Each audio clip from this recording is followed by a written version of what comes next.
رات خاموش اور حیران تھی، جیسے آسمان کے پردے چاک ہو جائیں اور ایک نیا انقلاب آنے والا ہو۔ دنیا کی ایک ایک مخلوق کو انتظار تھا کہ کیا ہونے والا ہے۔ ہر راستہ اور گلی کوچے ویراں ہو گئے تھے۔ سب آنکھیں بار بار آسمان کی طرف دیکھ رہی تھیں، مانو جیسے کسی کا انتظار ہو۔ سمندروں اور ہواؤں میں تیزی آنے لگی اور دنیا جہاں کے تمام پھول نمایاں اور عیاں ہونے لگے تھے۔ اس ختم ہوتی ہوئی رات کے سکون اور زوال کے اندر سے ایک نور طلوع ہو کر چار سو روشنی بکھیرنے والا تھا۔ یہ کس کی آمد ہونے والی تھی کہ ہر روح بے چین تھی؟ تاریخ عالم میں یہ وہ نرالا اور انوکھا دن ہے کہ اس روز حلق آدم کا راز، ابراہیم علیہ السلام کی دعا، عیسیٰ علیہ السلام کی بشارت، یتیموں کا والی، بیواؤں کا مسیحا، مظلوم کی پکار، غریبوں اور مسکینوں کا والی اور پوری انسانیت کا پرسان حال پیدا ہوا۔ اس رات میں بہت سارے بے شمار معجزات ہوئے جو اسلامی اور دیگر کتابوں میں درج ہیں۔ اگر ان معجزات کو تحریر کیا جائے تو قلم کی روشنائی اور اوراق کم پڑ جائیں گے۔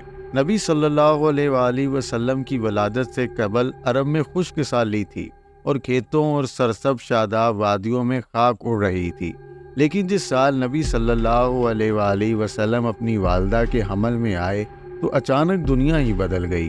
زمین سبزہ زار ہو گئی، درخت ہرے بھرے ہو کر پھلوں کے بوجھ سے دب گئے، گھٹائیں خوب جھوم کر آتی تھیں اور خوب بارشیں ہوتی تھیں۔ اس سال اس قدر انعام و اکرام ہوا کہ عربوں نے اسے خوشحالی کے سال کا نام دیا۔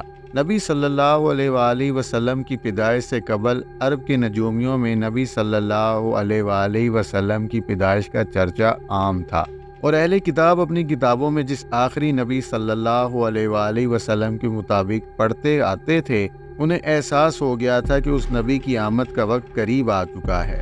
لہٰذا حضرت حسان بن ثابت جو عرب کے مشہور شاعر تھے، وہ فرماتے ہیں کہ وہ 7 سال کے تھے اور یثرب یعنی مدینہ میں رہتے تھے۔ اچانک ایک یہودی کو ایک بلند مقام پر چیختے ہوئے سنا کہ وہ کہہ رہا تھا کہ اے یہودیو، آج رات احمد کا ستارہ طلوع ہو چکا ہے جس میں وہ پیدا ہوگا۔ اس طرح کے بہت سے واقعات عربوں کی تاریخی کتابوں میں ملتے ہیں، جس سے پتہ چلتا ہے کہ حضور صلی اللہ علیہ وآلہ وسلم کی ولادت کے سال ہی لوگوں کو یہ احساس ہو گیا تھا کہ وہ عظیم ہستی کی تشریف آوری بہت قریب ہے جو دنیا کی تاریخ کو بدل کر رکھ دے گی۔ نبی صلی اللہ علیہ وآلہ وسلم کی والدہ نے آپ کی ولادت کے وقت ایک خواب دیکھا کہ ان میں سے ایک نور نکلا جس سے شام کے محلات روشن ہو گئے۔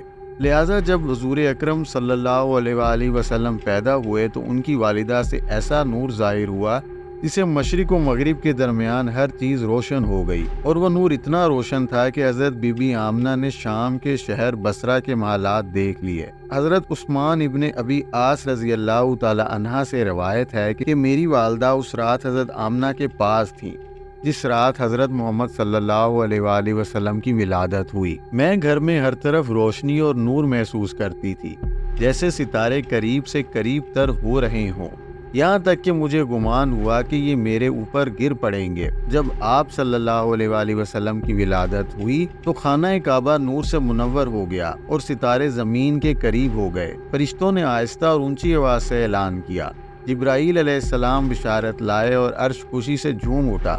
پورے اپنے محلات سے نکل آئیں اور عطر نچھاور کرنے لگیں، اور آمنہ کے گھر میں عدم سے پرندے بھیج دیے گئے جو اپنی چونچوں کے ذریعے موتی بکھیر رہے تھے۔ بی بی آمنہ کے ارد گرد فرشتے کھڑے ہو گئے اور انہوں نے اپنے پروں کو پھیلا دیا۔ بحر و بر کی ہر مخلوق امام کائنات کی آمد میں جھوم اٹھی۔ مشرق کے چرند و پرند مغرب کے جانوروں کے پاس مبارکباد لے کر گئے، اور یہی عمل آبی جانوروں نے کیا۔ نبی صلی اللہ علیہ وآلہ وسلم کی ولادت سے کفر کے ایوانوں میں ہلچل مچ گئی۔ نبی صلی اللہ علیہ وآلہ وسلم کے والد محترم حضرت عبداللہ آپ کی ولادت سے قبل ہی انتقال کر چکے تھے۔ آپ صلی اللہ علیہ وآلہ وسلم کے دادا جب حضرت عبد المطلب نے اپنے پوتے کی ولادت کی خبر سنی تو کعبہ میں جا کر سجدہ ریز ہو گئے اور اس نعمت پر خدا کا شکر ادا کیا۔ اس وقت آپ نے یہ منظر دیکھا کہ کعبہ کے ارد گرد تمام بڑے بڑے بت لات، عزا، منات سب منہ کے بل الٹ گئے اور زمین پر گر پڑے۔ دوسری کتابوں میں اور خصوصاً تاریخی کتابوں میں بھی موجود ہے کہ اس رات تمام بت گر پڑے تھے۔ حضور اکرم صلی اللہ علیہ وآلہ وسلم کی ولادت کی رات کسرا کے محل میں زلزلہ آ گیا اور اس کے 14 ستون گر پڑے۔ بحر تبریہ کا پانی خشک ہو گیا اور فارس کی آتش کدے کی آگ بجھ گئی جو 1000 سال سے مسلسل جل رہی تھی اور ایک لمحے کے لیے بھی اسے بجھنے نہیں دیا گیا تھا۔ آتش پرست اس آگ کی پوجا کرتے تھے۔ کسرا اور کیسرا کے شاہی محل میں زلزلہ آنا اس بات کی طرف اشارہ تھا کہ اب دنیاوی جاؤ جلال کے جھوٹے محل زمیں بوس ہونے والے ہیں اور جھوٹے خداؤں کی عظمت زمیں بوس ہونے والی ہے۔ جب نبی صلی اللہ علیہ وآلہ وسلم پیدا ہوئے تو اللہ تعالیٰ نے آپ صلی اللہ علیہ وآلہ وسلم کو پاکیزہ بدن اور تیز خوشبو کستوری دونوں شانوں کے درمیان مور نبوت عطا کیا۔ حضور اکرم صلی اللہ علیہ وآلہ وسلم کی اس دنیا میں تشریف آوری کے بعد ہی اس دنیا میں کفر و شرک کا بادل چھٹ گیا۔